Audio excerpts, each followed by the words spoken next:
Hi everyone, this is me just going back over games 2 through 5 of the Modern League I played with Bant that unfortunately didn't record. Okay, so with this we kept a 7 land hand on the draw with Scout, 2 Ethereal Armor, Force of Negation, and the 3 white-green lands here. We didn't have anything to play Force with, blue card wise, but it's definitely still worth keeping because Glade Cover Scout into double Ethereal Armor is 5 damage in an attack, and it's very aggressive and very powerful. Not to say that we won't potentially draw into our Force of Negation later. So here we just play a Razor Verge Thicket, play out our Glade Cover Scout and pass the turn to our opponent. End of turn, I think they opt potentially. Let's see.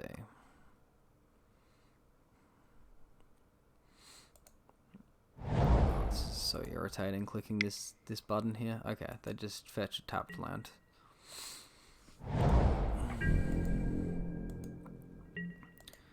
Alright, so I play the first Ethereal Armor expecting it to be countered. Oh wait, maybe I don't. Let's see what I do here. Okay, I do play the Ethereal Armor. I expected it to be countered, but they don't actually have a counter spell. And then I fetch and shock in the second Ethereal Armor off a Hallowed Fountain. So the fact they didn't counter any of these suggests to me that they don't have a counter spell at all in hand. And it gives us the green light to play Staggering Insight next turn, should we not pitch it to Force of Negation in between now and then during our opponent's turn.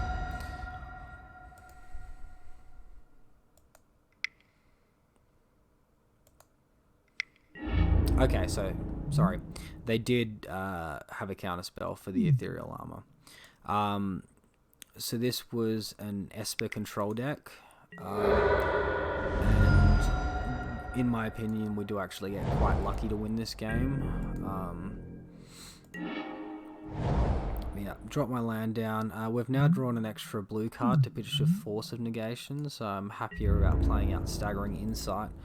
I didn't want to play into the counter spell just yet, and expected them to sort of flash in a blocker or something along those lines. So I attacked and I missed out on a draw here just because I got a little bit chicken playing my Staggering Insight. But here I go playing it now, and I think the opponent blanks on the counter, yes. So that probably means that they have Snapcaster Mage in hand to play Snapcaster Drown in the lock later on. Oh, sorry, there was the Esper Charm they used to destroy the enchantment. Okay, that's what they were doing. So our opponent played conservatively there, and they did get the higher value enchantment off of us. And obviously they did it during our turn, so we couldn't use Force of Negation. So now Mystic Sanctuary is coming out to get back that Esper Charm for them, back on top of their library. So that will be coming down next turn. And now they go for a big play. I think it's a Jace. Yes, it is. And we, of course, counter that.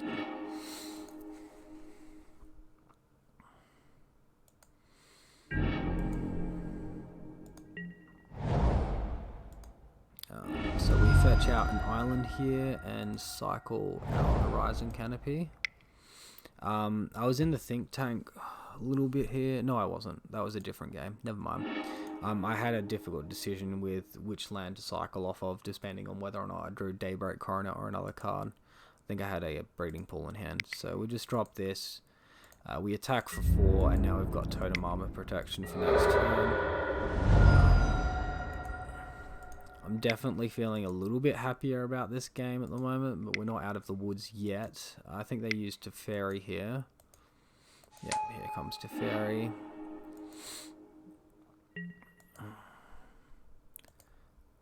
And interesting, they go to untap rather than put it on permanent on my library third from the top.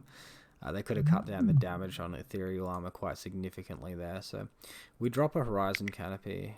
We don't? Okay. We were supposed to drop a horizon canopy to play around mana leak, which we didn't, and we didn't get punished. I'm lucky that we did not get punished on that, because I would not have been happy. And now we just attack for lethal. Yeah, obviously that was a pretty significant misplay that we didn't get punished on. And that was the game over. We attacked for lethal. Okay, so moving on to game 2. Spoilers, they win this game. Okay, so if you just look at the sideboard, oh, that's right. So what actually happened here, no, was that this game or a different game? Okay, we've taken out a spirit mantle, and we've put in a... What did we even put in? Jesus, let me bring my list up quickly. Oh, it's a bit difficult. We definitely put in Rest in Peace. Other than that, I'm struggling to think what we brought in. We took out Path to Exile's Invisible Stalker for something though, so we definitely did bring stuff in. We'll just go through the game and see if it jots my memory. Alright. So first hand was Unkeepable here, with Mulligan down. We've got a 7-card hand with double Invisible Stalker, Force Negation, and a Staggering Insight. So here it's definitely a keep. The hard decision is what to mulligan. We are versing Esper, so we do have to be wary of discard. Oh, that's right, I brought in Leyline of Sanctity to stop sack effects. No, I didn't. I left that in the sideboard. Never mind. Alright, so we keep this. What did we get rid of? Okay, we got rid of the Force of Negation. I think I was playing around sacrifice effects there. Oh, we mulliganed twice. Alright, that's why we got rid of it. So just kept the most powerful hand that we could. There could be an argument to keeping 2 lands, Force of Negation, Staggering Insight, but then if we have to pitch a Staggering Insight to anything, we're just dead in the water. So Daybreak Coronet's not a bad draw. So we go land go. We definitely want to see some other auras though to play. Opponent Thought seizes away our creature. We luckily draw a Bogle. We play that. Play our land.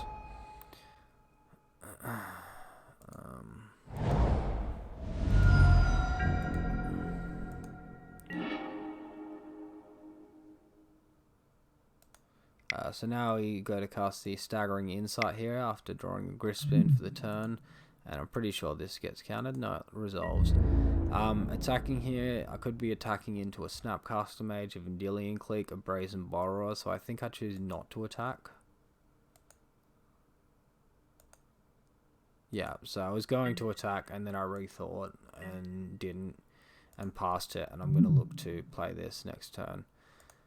They do something in our end step. I think it's an Esper Charm.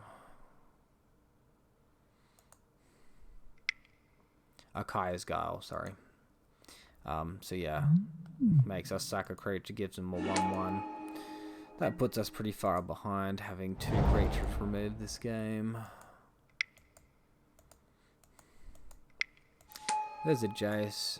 They choose to Brainstorm, which I think is super greedy because they've got more cards in hand, more land on the field, better board state. Like, I just don't know why they're not fate sealing us, but so I'm just gonna skip through a bit quickly here because I draw a lot of blank.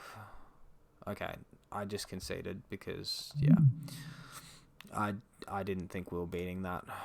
So game 3. Obviously, I choose to play first. This is unkeepable. This hand is also unkeepable, so a second mull to 5. So obviously we're keeping this. Okay, I brought in 2 suppression fields. Hopefully, because I did see planeswalkers and fetch lands, and they're 3-color decks. So hoping to shut them off a little bit with that. So this we're going to keep, and we need to bottom 2 cards. I'm pretty sure I just bottomed the Stalker and the Force of Negation, but let's see what I decide on.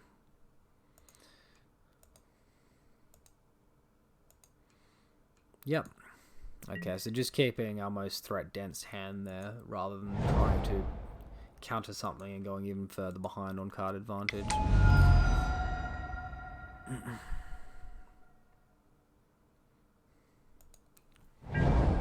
So our opponent has a turn on target. We blank on mana here. I think we blank for a few turns on mana. Yeah. So Hyena Umbra attack. At least we've got a pretty decent clock here. First strike damage, trample damage. I really need to dodge the Kaya's Gale though, because that will just pretty much kill us. Opponent's searching out some basics. Plays the Plague Engineer,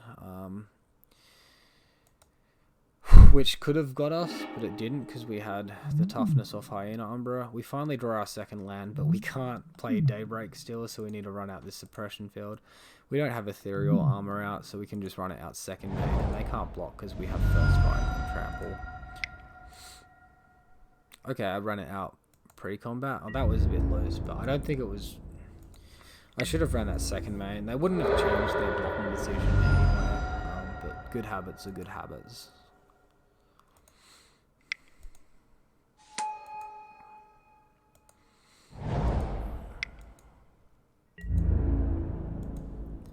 Hit for 2.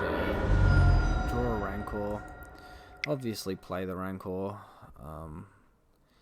You could bluff a counterspell, but like... it's not in our hand, and it's probably not worth the point of damage at this stage.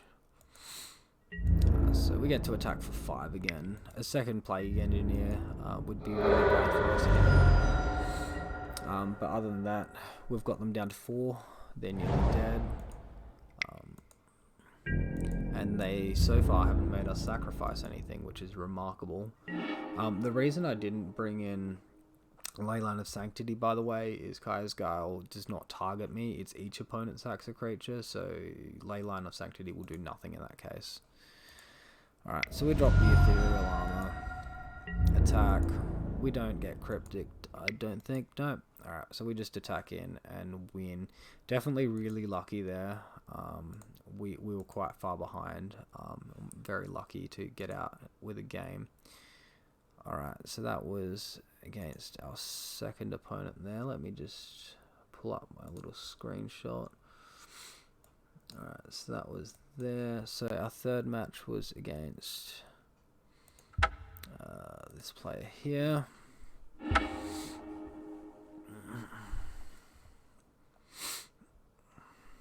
I'm not quite sure how to pronounce that, so I'm not even going to try to butcher it. Win the dice roll, which is really good. Feels good. Hand looks good to me. It's got a lot of stuff. So you obviously just run out your Boggle. Went the Hallowed Fountain here. I think that's just because there's a chance I can draw the Razor Verge Thicket and save 2 life next turn. So this we're against a Death and Taxes deck, but we're quite lucky because they're running Displacer instead of Flicker Wisp, I'm pretty sure. So yeah, drop double Aura, attack for 4 again. It's pretty strong. Opponent no turn 1 Ether Vial or Giver of Runes, or Thoughtseize. So that's pretty good for us. Here comes the Tide Hollow Scholar, and it does take away the path.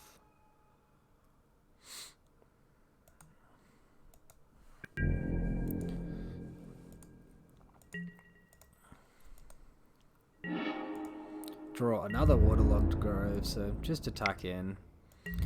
I decide to play out the Invisible Stalker.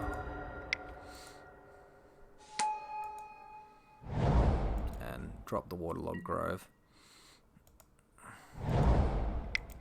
Now next turn I'm pretty sure we draw blank again, but we get to attack for 5 damage, which is really good.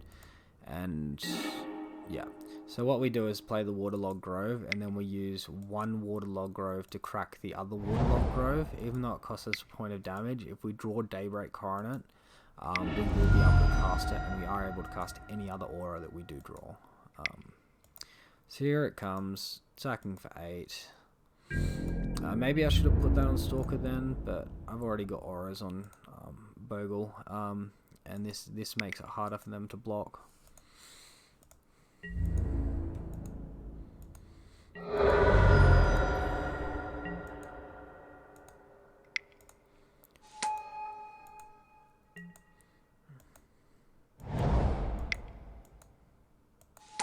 There comes the Giver of Runes, arguably too late.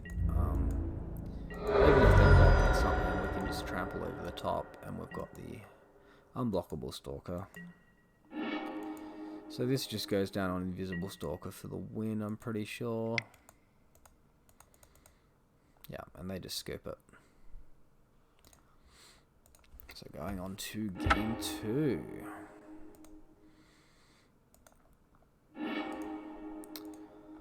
Alright. So looks like I brought in one path to exile, and that's about it. Maybe this isn't working properly. Maybe I only had one path to exile. Oh, okay. No, this might have been the game. In one of the games, I disconnected in the sideboarding time slot, and I didn't get to get my sideboard through. So that was either game in my 3rd match or my 4th match, and I think it was this match. Alright, no creature, we can't keep it. No creature, we can't keep it. Yeah, mull down to 4. And keep about the best hand we can.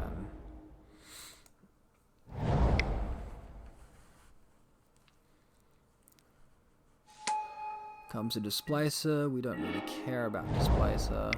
We do get out Visible Stalker. Play a Staggering Insight, attack, draw, and they Blessed Alliance. Yeah, that was pretty bad for us. So arguments for bringing in Leyland of Sanctity there would be Blessed Alliance and Thoughtseize effects. I'm pretty sure this was where I DC'd and didn't get a chance to, and in game 3 I'm pretty sure I'll rectify this.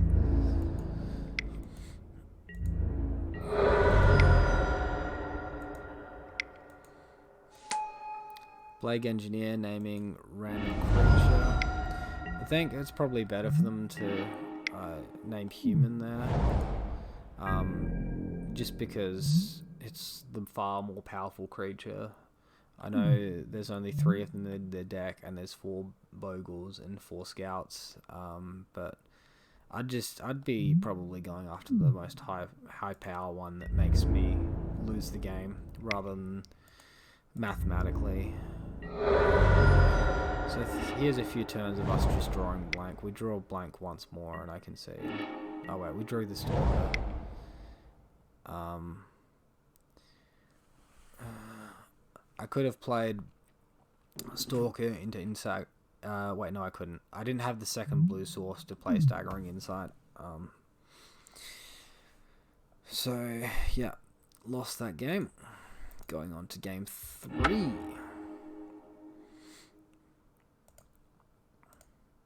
Again, we get to choose to play first, sorry. Yeah, so we keep this. It's not got any blue stuff, blue land or auras. Well, we've got a second blue creature we can Vitriol Force if it's still in there. Let's view our sideboard and see if I change that. Okay, I took out 2 Griff Spoons for Path to Exile, it looks like, and I took out Teferi, because bouncing their stuff seemed bad to me. Not sure I entirely agree with that, what I did sideboard there. This is pretty late at night. was pretty tired while I was playing.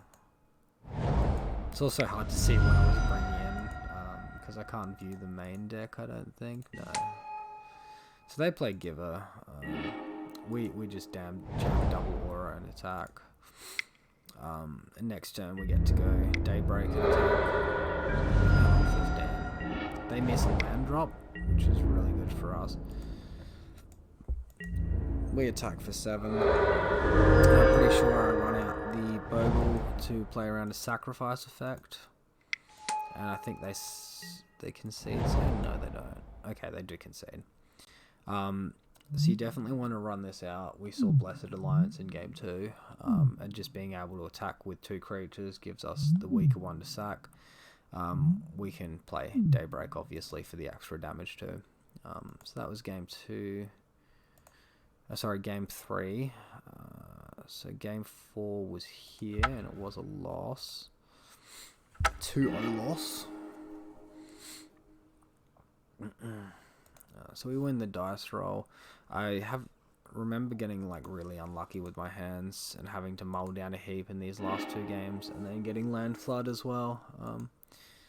So I'm mulligan this, I'm pretty sure. There's no force of negation. There's only 1 land that deals us a lot of damage. Or maybe I kept it. Okay, looks like I kept it. I guess it's got 2 Rancors is pretty good, I guess, but it doesn't seem the strongest for me. I'm sure it was a reluctant keep.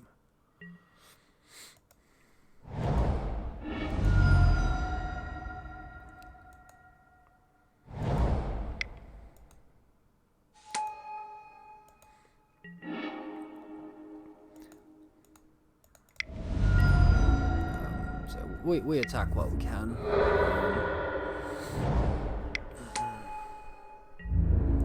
So our opponent's now representing Icefang Quotl, however you say it.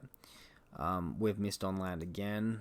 We can drop an aura, but attacking's... I think I decide to attack because I'm expecting the creature to come out, and I want to kill their creature, which has Death Touch, and then drop my Bogle next turn, and then hopefully drop double Rancor next turn and start attacking for a lot again. This could be a bit of an impatient play from me. I did think it through at the time, but I'm not sure it's the best line, because if we just drop Rancor and then draw White Source the turn after, I mean, we do get in 2 damage here, but then we're reduced by 2 damage next turn. I don't know. It doesn't seem very good. It was probably better to not attack and just play Rancor, and yeah.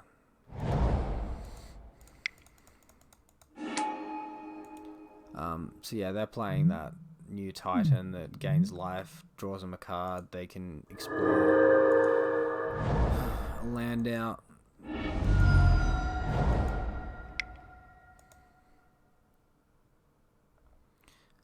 And I think it only costs 4, so once they have 5 cards in their graveyard, which, well, 6, so 5, not including Euro. So yeah, Engineered Explosives is pretty GG for us, unless we draw Totem Army here, which we can't, because this deck's only running Hyena Umbra and we don't have white mana. So, for some reason I try to work this out. I don't know why. I'm just going to hit play, let you guys watch. They do some gross Emery stuff.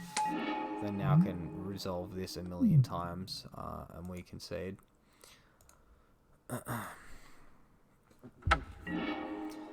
So, obviously, we keep.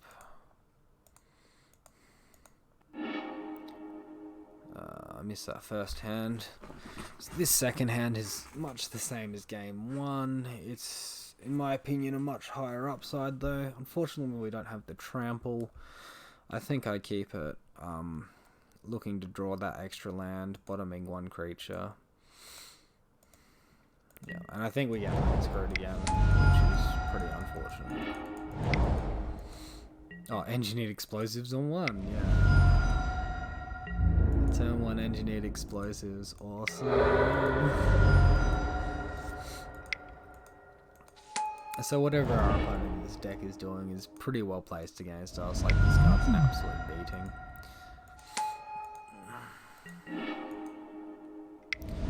I do actually draw a Griffspoon, which is a pretty good draw there. They committed Arkham's Blade to the board, and a Gilded Goose. So we do actually get to attack here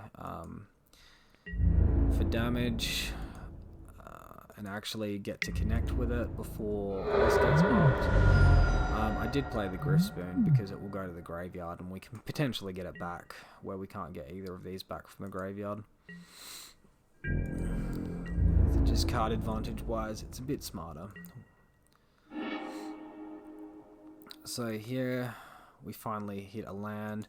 I'm pretty sure I attack in expecting the Engineered Explosives to be popped. They also play an Ice Fang Kotal and trade off. And then we play our Slippery Bogle and look to reset the board.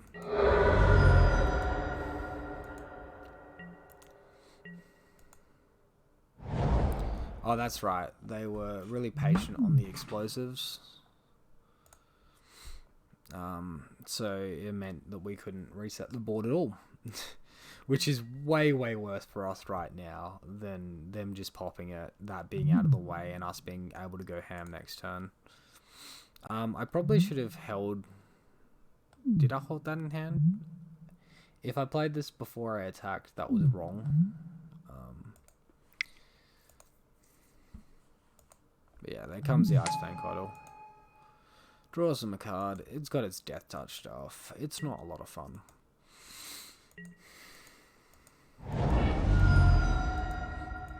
Is this an Urza here? Yep, so they play Urza, and now they can tap these artifacts to pop this at will. Off of Urza's ability. So this is us super dead. I do try to play through it, but there's no out here pretty well. Not unless our opponent misplays quite badly.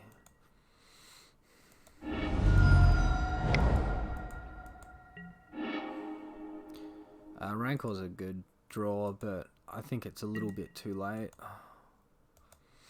I do decide to pop that down, right? So I think I actually missed the fact they had 2 untapped artifacts, which is actually 3. And just get myself blown out super hard here, so that's really bad. This just gets popped, and yeah, I mean, I was tired and I don't want to keep using that excuse, but we did have a lethal attack and they needed to block, and I think I just got a little bit excited and forgot that this tapped for mana for some reason. So it's a slow loss from here. A not so slow loss. I think they get an Emery and get their Engineered Explosive back, or something stupid like that. Counterspell. Yeah, there you go. Cryptic draw. Yep. If that had stuck, we probably would have won the game, but it didn't. Yeah, there comes an Explosives. How many of this card is there? So we run pretty well in the first 3 matches, and the 4th and 5th match we didn't run well at all. This game we ran okay, we just bogged down low and blanked on a couple of land draws.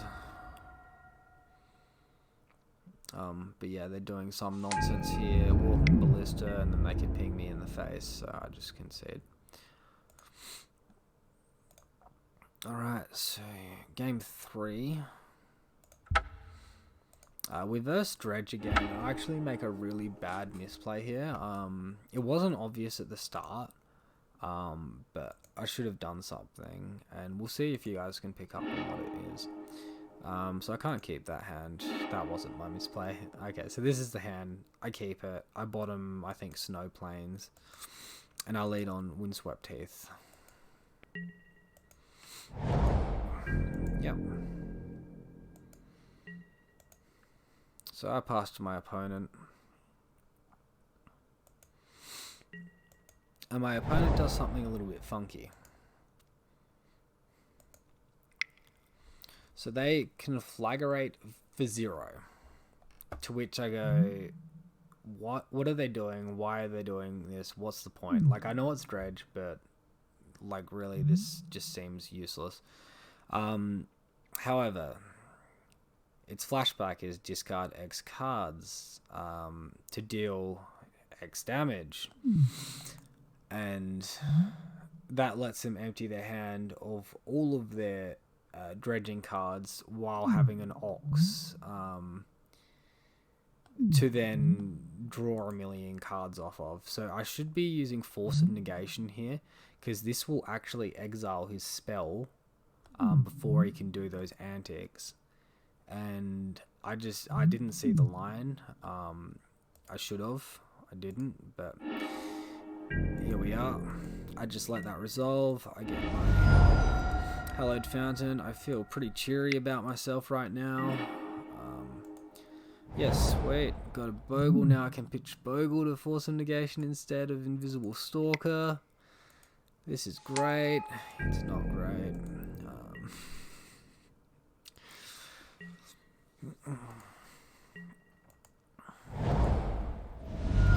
So here comes the play. They discard their whole hand, deal 5 damage to me.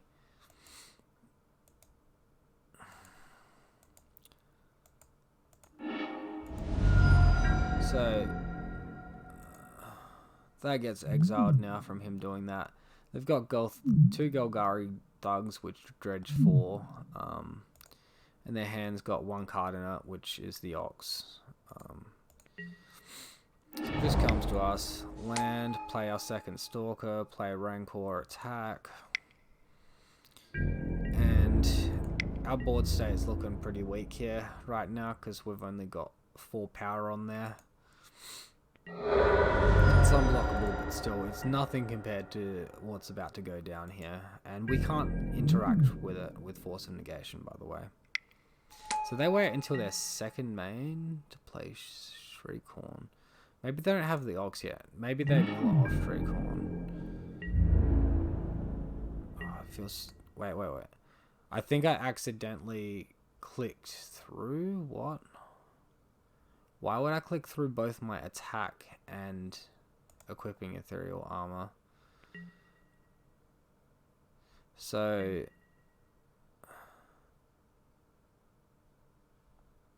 Okay. No, that was during their turn. Wait, no, I did miss an attack because my creatures were untapped. Okay, so that's silly. So obviously... that was about 6 damage that we missed out on. So this one would be attacking for 5. This one would be attacking for 6. That'd be down to 12. So Q Mr. Ox. Q Ox being escaped at some point. Q a million things coming down.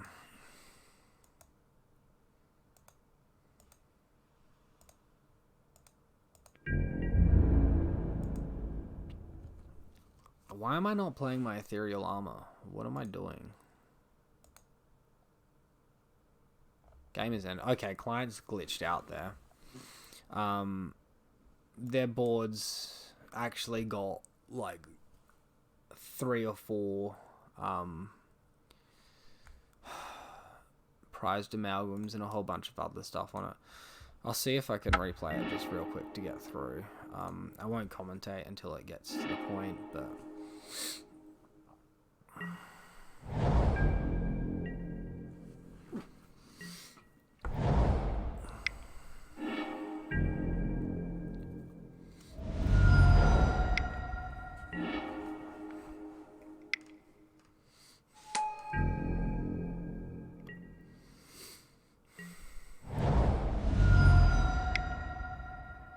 So here comes Conflagrate, flashback, discard. I'm on 14. Creature, Rancor, attack.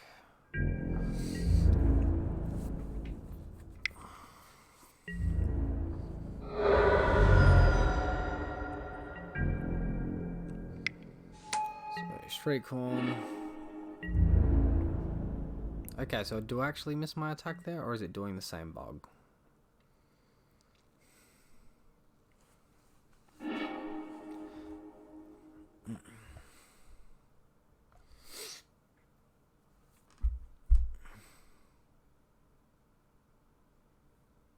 A whole bunch of different triggers got put on the stack here. The client was actually freaking out and waiting for all the prized amalgams and stuff. Okay, so this is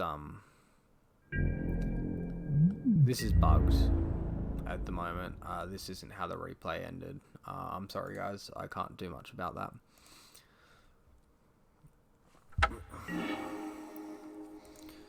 Alright, so sideboard wise, looks like I took out my Path to Exile and my Teferi. I would have brought in Grafdigger's Page, Rest in Peace, and I also brought in my Hush Bringers, Hush Wing Brooms, whatever they're called. The things that stop ETBs, my little lifelink flyers that stop ETBs. Pretty good against this deck. So, would I like to play first? Why would I? So I'm keeping that. And hoping that they don't have a Nature's Claim to ruin our fun.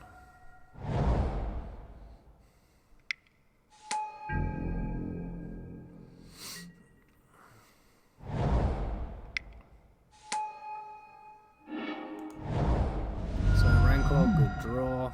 Gives us an aggressive attack of 4. And we're actually missing the white mana for Daybreak, and I think that ends up costing us the game. Creeping Chill, I hate this card. It's too good. They could just make it a 2-point life swing either way, but they didn't. So look, we're down to 6 because Creeping Chill can Flaggerate. Trying to draw white mana off of that cycle, we blank, of course, or an aura and something.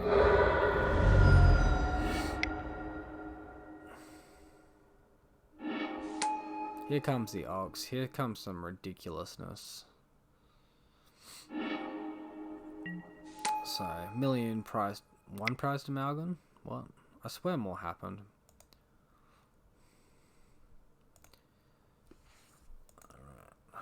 Okay, so here's that. All of those things were happening a little while afterwards. So we can play our Daybreak Coronet and attack here. Oh god, it's so glitched out from all these stacks that are going on. Did I draw something else?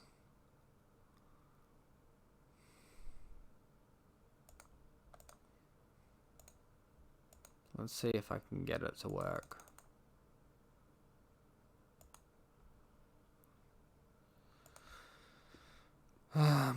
Maybe not. Maybe it doesn't want to work. Alright, looks like it's bugged out 2 games in a row, and the replay feature doesn't like all of these stacks happening.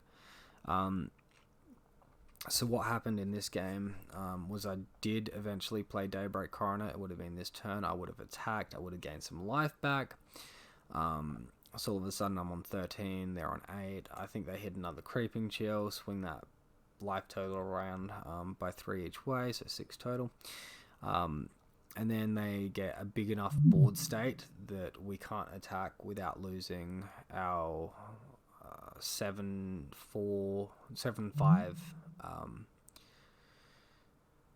Glade Scout, Cover Scout.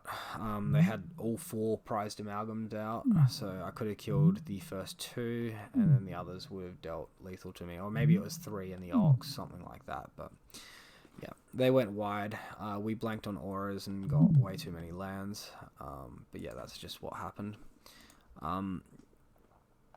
So yeah, sorry that I had the difficulties with recording. I hit pause. I didn't realize that it was actually paused. I'm using a program called OBS, and it's not that clear. There's just a little pause button.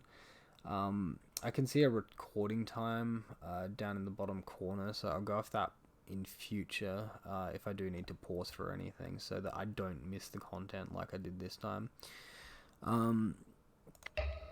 So other than that, I just went over a bit of a summary with the deck and what I thought, what I liked, what I didn't like. So suppression field I think is pretty solid. Collector Roof I've decided I don't like enough. Pretty much the only deck I like bringing this in against is traditional green Tron. Any other Tron variant I do not like bringing it in against. I don't like bringing it in against Blue Tron, Eldrazi Tron, or any sort of red or black green, red green, any of that. I don't want this card in there. It's way too vulnerable. It's great on the play against green Tron. Other than that, it's bad. So I was pretty happy with the main deck, and I'm pretty happy to continue running this as it is. And I'm pretty happy with the sideboard, maybe fitting in a second, a lot of graveyard disruption, because we did see 2 dredge decks. And on Moto, I have 2 Rest in Peace and 1 Grafdigger's Cage, and I think I prefer Grafdigger's Cage, so you'll be seeing me playing with a 1-1 split. They do have their pros and cons. So Rest in Peace will just exile the graveyard. We won't be able to get our Rancors back. We won't be able to get our Griff Spoons back. They will shrink Tarmogoyfs. They will remove Snapcaster Mage targets, Delve targets, etc., etc. Where Grafdigger's Cage is good against decks like that run Collected Company, Court of Cooling, that Neoform deck that runs Grishelbrand, Summoner's Pact, running decks. Summoner's Pact's not affected because it goes from library to hand. Sorry. But yeah, there is applicability to run one or the other. One's better in some matchups and the other's better in other matchups.